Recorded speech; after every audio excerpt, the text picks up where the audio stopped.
नमस्कार मित्रांनो, आपल्या यूट्यूब चॅनलमध्ये तुमच्या सगळ्यांचं सहर्ष स्वागत आहे. आज आपण चर्चा करतोय इयत्ता 10वी इतिहास प्रकरण 3 उपयोजित इतिहास यामधला स्वाध्याय आपण आज पाहणार आहोत. प्रश्न क्रमांक 1, दिलेल्या पर्यायांपैकी योग्य पर्याय निवडून विधाने पूर्ण करा.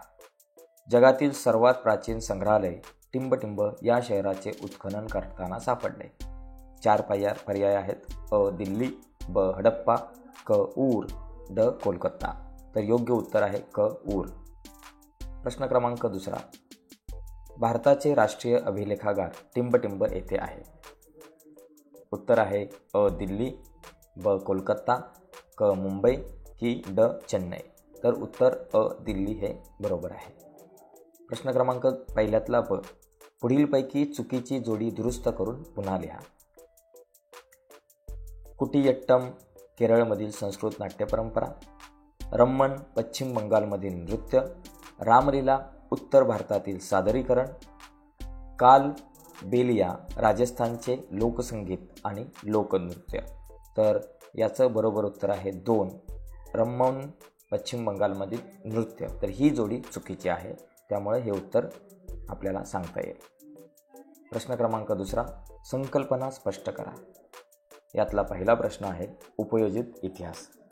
उत्तर 1, एखादा विषय इतर क्षेत्रांमध्ये लागू करणे व त्यातून निघणारे निष्कर्ष प्राप्त करणे म्हणजे उपयोजन होय. मुद्दा 2, इतिहासाची उद्दिष्टे इतर विषयांना लागू करून नवीन निष्कर्ष काढणे यालाच इतिहासाचे उपयोजन असे म्हणतात. 3, इतिहासाद्वारे भूतकाळातील घटनांसंबंधीचे जे ज्ञान प्राप्त होते त्याचा उपयोग वर्तमानात आणि भविष्यकाळात सर्व समाजाला कसा होईल याचा विचार उपयोजित इतिहासात केला जातो. मुद्दा क्रमांक 4, इतिहासात सामाजिक, धार्मिक, कला, स्थापत्य इत्यादी घटक समाविष्ट असतात. तसे या विषयांमध्येही इतिहासाचे उपयोजन होते.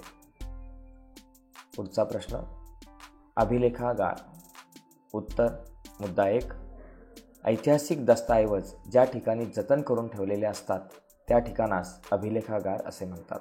मुद्दा 2, अभिलेखागारांमध्ये महत्त्वाची जुनी कागदपत्रे, दप्तरे, जुने चित्रपट, जागतिक करारांचे ऐवज इत्यादी जतन करून ठेवले जाते.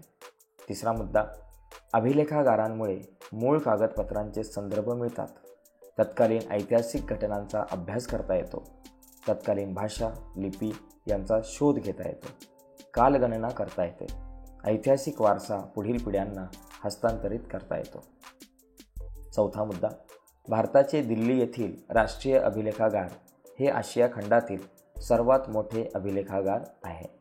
भारतातील प्रत्येक राज्याचे स्वतःचे स्वतंत्र असे अभिलेखागारही आहे. पुढचा प्रश्न, 25 ते 30 शब्दात उत्तरे लिहा. यातला पहिला प्रश्न, जनांसाठी इतिहास ही संकल्पना स्पष्ट करा. उत्तर, पहिला मुद्दा, इतिहासाचा संबंध लोकांच्या वर्तमान जीवनाशी जोडणारे क्षेत्र म्हणजेच जनांसाठी इतिहास होय. दुसरा मुद्दा, इतिहासाद्वारे भूतकाळातील घटनांसंबंधीचे ज्ञान आपल्याला प्राप्त होते. वर्तमानकालीन समस्यांवर उपाययोजना करण्यासाठी भूतकालीन घटनांविषयीचे ज्ञान उपयुक्त ठरू शकते. तिसरा मुद्दा, या ज्ञानाचा उपयोग लोकांना वर्तमान आणि भविष्य काळात कसा होईल याचा विचार जनांसाठी इतिहास या विषयात केला जातो. चौथा मुद्दा, उपयोजित इतिहास या संज्ञेसाठी जनांसाठी इतिहास पर्यायी शब्दप्रयोगही केला जातो. पुढचा प्रश्न, दुसरा प्रश्न, ऐतिहासिक वारसा स्थळांच्या संदर्भात युनेस्कोने कोणते कार्य केले आहे? उत्तर, संयुक्त राष्ट्रांच्या युनेस्को या आंतरराष्ट्रीय संस्थेने ऐतिहासिक वारसा स्थळांच्या संदर्भात पुढील कार्य केले आहे. पहिला मुद्दा, नामशेष होण्याच्या वाटेवर असलेल्या सांस्कृतिक आणि नैसर्गिक वारशांचे जतन व संवर्धन कसे करावे याची मार्गदर्शक तत्त्वे जाहीर केली. दुसरा मुद्दा, जागतिक वारसापदास प्राप्त ठरणारी स्थळे आणि परंपरा यांची यादी ही संघटना वेळोवेळी जाहीर करते. तिसरा मुद्दा, अशा याद्या जाहीर करून युनेस्को प्राचीन वारसा जपण्यासाठी लोकांचे व राष्ट्राचे लक्ष वेधून घेते. पुढचा प्रश्न, तिसरा प्रश्न, सांस्कृतिक वारसा स्थळांच्या यादीतील महाराष्ट्रातील ठिकाणे कोणती हे शोधून लिहा. यामध्ये उत्तर आहे, युनेस्कोने जाहीर केलेल्या जागतिक सांस्कृतिक वारसा स्थळांच्या यादीत महाराष्ट्रातील पुढील ठिकाणांचा समावेश आहे. पहिला, अजिंठा आणि घारापुरी लेणी. दुसरा, वेरूळची लेणी व कैलास मंदिर. तिसरा, छत्रपती शिवाजी महाराज टर्मिनस मुंबई. या यादीत नसलेले रायगड, देवगिरी, जंजिरा, सिंधुदुर्ग इत्यादी गडकिल्ले व जलकिल्ले हेही महाराष्ट्राच्या सांस्कृतिक वारसा स्थळात समाविष्ट होतात. पुढचा मुद्दा, चौथा प्रश्न, संकल्पना चित्र पूर्ण करा. सांस्कृतिक वारसा यामध्ये 2 मुद्दे आहेत, मूर्त वारसा कुठला आणि अमूर्त वारसा. मूर्त वारसामध्ये प्राचीन स्थळे, प्राचीन वास्तू, प्राचीन वस्तू, हस्तलिखिते, प्राचीन शिल्पे, प्राचीन चित्रे या सगळ्या गोष्टी येतात. आणि अमूर्त वारसामध्ये मौखिक परंपरा व ती उपयोगात आणली जाणारी भाषा. दुसरा मुद्दा, पारंपरिक ज्ञान. तिसरा मुद्दा, सण समारंभांच्या सामाजिक पद्धती व धार्मिक विधी. चौथा मुद्दा, कला सादरीकरणाच्या पद्धती. पाचवा मुद्दा, पारंपरिक कौशल्य. आणि 6, परंपरा, पद्धती, कौशल्य आत्मसात असणारे समूह व गट. यानंतर 5वा प्रश्न आहे, पुढील विधाने सकारण स्पष्ट करा. यातला पहिला प्रश्न, तंत्रज्ञानाचा इतिहास अभ्यासावा लागतो. उत्तर, पहिला मुद्दा, लाखो वर्षांच्या वाटचालीत मानव प्रगतीच्या प्रत्येक टप्प्यात नवनवीन कौशल्य अवगत करीत गेला. दुसरा मुद्दा, दगडांपासून हत्यारे तयार करणे, शेतीचे तंत्र अशी वाटचाल करीत तो विज्ञान युगात आला. तिसरा मुद्दा, कृषी उत्पादन, वस्तूंचे उत्पादन, स्थापत्य, अभियांत्रिकी इत्यादींमध्ये बदल होत गेले.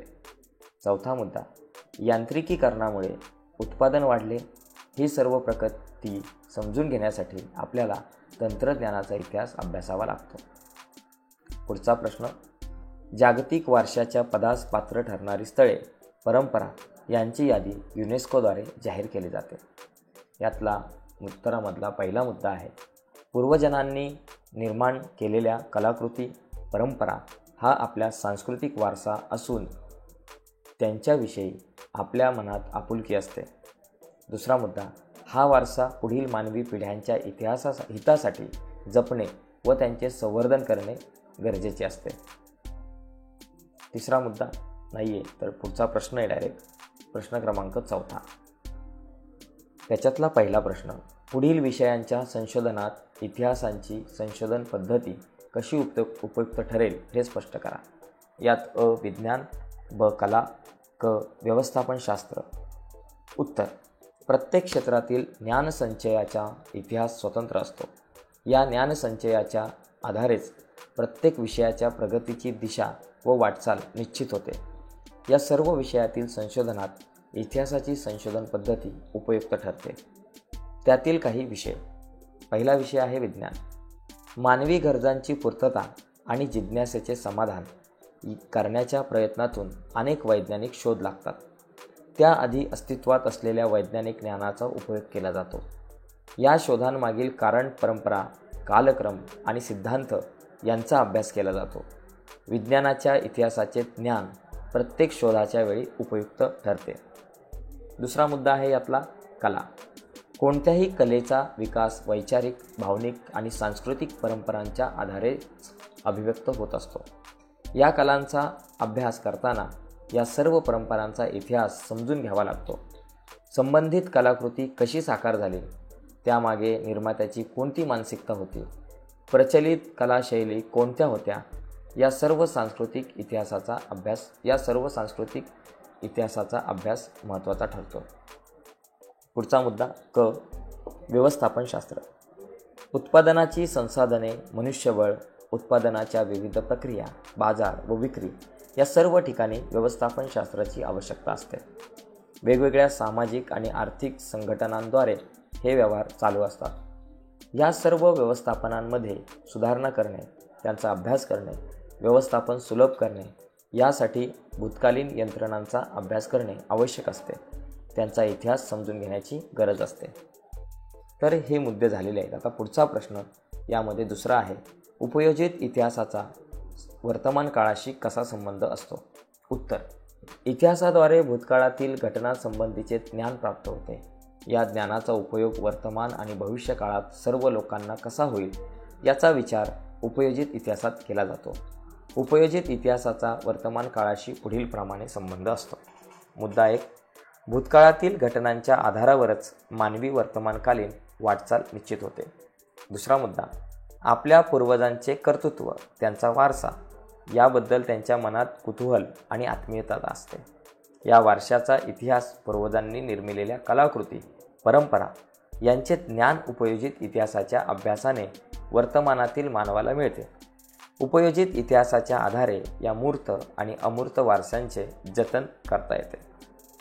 तिसरा मुद्दा, उपयोजित इतिहासाद्वारे वर्तमानातील सामाजिक आव्हानांवर उपाययोजना करणे शक्य होते. वर्तमानातील समस्यांची सोडवणूक करता येते. सामाजिक उपयुक्ततेचे निर्णय घेणे शक्य होते. आणि चौथा मुद्दा, उपयोजित इतिहासाच्या अभ्यासाच्या आधारे वर्तमान काळाचे यथायोग्य आकलन आणि भविष्य काळासाठी दिशादर्शन होते. तर तिसरा प्रश्न आहे, इतिहासाच्या साधनांचे जतन व्हावे यासाठी किमान 6 उपाय सुचवा. इतिहासाच्या साधनात लिखित, भौतिक आणि मौखिक साधने यांचा समावेश होतो. या साधनांचे वेगवेगळ्या पद्धतीने जतन करावे लागते. त्यासाठी माझ्या मते पुढील उपाययोजना कराव्यात.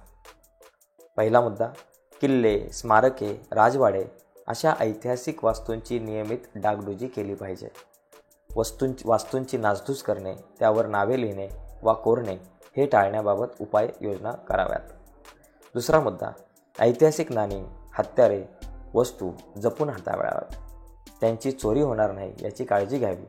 ऐतिहासिक साधनांच्या जतनासाठी कडक कायदे असावेत. तिसरा मुद्दा, ओव्या, लोकगीते आदी मौखिक साहित्यांचे संकलन करून ते लिखित स्वरूपात आणावेत. चौथा मुद्दा, प्राचीन ग्रंथांचे वाळवी व बुरशी यापासून संरक्षण करावे. ओलसरपणा, दमट हवा यामुळे बुरशी लागते, म्हणून त्यांना पाणी लागणार नाही याची काळजी घ्यावी. कीटकनाशक औषधांचा वापर करावा. पाचवा मुद्दा, या सर्व साधनांच्या जतनासाठी अनुभवी तज्ज्ञ मंडळींचे सल्ले घ्यावेत. आणि शेवटचा आणि 6वा मुद्दा, ऐतिहासिक साधनांच्या जतनात सामान्य जनतेला मोठ्या प्रमाणात सामील करून घ्यायला हवे. तसे उपक्रम हाती घ्यायला हवेत. शेवटचा आणि 4था प्रश्न, नैसर्गिक आणि सांस्कृतिक वारसा जतन करण्याच्या प्रकल्पातून कोणत्या गोष्टी साध्य होतात? उत्तर, नैसर्गिक आणि सांस्कृतिक वारसा जतन करण्याच्या प्रकल्पातून पुढील गोष्टी साध्य होतात. पहिला मुद्दा, प्रकल्पांतर्गत वारसास्थळाच्या मूळ स्वरूपात बदल न करता जतनाची व संवर्धनाची कामे करणे शक्य होते. दुसरा मुद्दा, स्थानिक समाजाची घडण आणि मानसिकता कशी आहे, त्यांच्यापुढे वर्तमानात कोणती आव्हाने आहेत, तसेच स्थानिक लोकांच्या अपेक्षा काय आहेत याचा आढावा घेता येतो.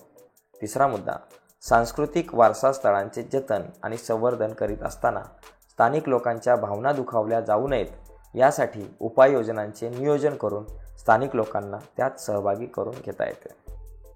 चौथा मुद्दा, स्थानिक लोकांच्या परंपरागत कौशल्यांना प्रोत्साहन देऊन अशा उद्योग व्यवसायांना चालना मिळावी यासाठी योग्य नियोजन करणे शक्य होते.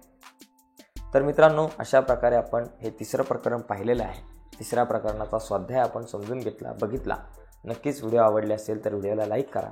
नवीन असाल आपल्या चॅनलवर, अजूनपर्यंत चॅनल सबस्क्राईब नसेल केला तर आत्ताच आपला चॅनल सबस्क्राईब करून त्या बाजूला असलेलं बेलचं बटन दाबायला विसरू नका. धन्यवाद.